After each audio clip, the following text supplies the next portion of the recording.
Welcome to our daily devotional series, The Daily Herald. I pray that these messages will come to you as an encouragement and a reminder to be heralds of the Lord daily. God bless you.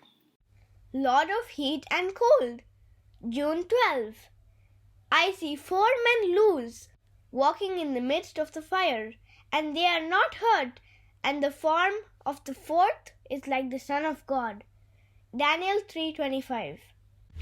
As the 3 Hebrews stood before the king, he was convinced that they possessed something the other wise men of his kingdom did not have.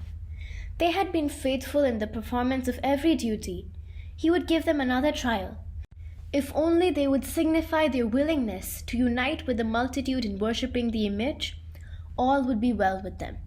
But if ye worship not, he added, ye shall be cast the same hour into the midst of the burning fiery furnace. Then, with his hand stretched upward in defiance, he demanded, who is that God that shall deliver you out of my hands? In vain were the king's threats. He could not turn the men from their allegiance to the ruler of the universe. From the history of their fathers, they had learned that disobedience to God results in dishonor, disaster, and death, and that the fear of the Lord is the beginning of wisdom, the foundation of all true prosperity.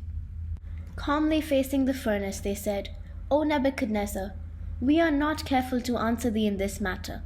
If it be so, if this is your decision, our God whom we serve is able to deliver us from the burning fiery furnace, and he will deliver us out of thine hand, O king. Their faith strengthened as they declared that God would be glorified by delivering them. And with triumphant assurance born of implicit trust in God, they added, but if not, be it known unto thee, O king, that we will not serve thy gods, nor worship the golden image which thou hast set up. The king's wrath knew no bounds. Full of fury, the form of his visage was changed against Shadrach, Meshach, and Abednego, representatives of a despised and captive race. Directing that the furnace be heated 7 times hotter than its wont, he commanded the mighty men of his army to bind the worshippers of Israel's God, preparatory to summary execution. But the Lord did not forget his own. As his witnesses were cast into the furnace, the Savior revealed himself to them in person, and together they walked in the midst of the fire. In the presence of the Lord of Heat and Cold, the flames lost their power to consume.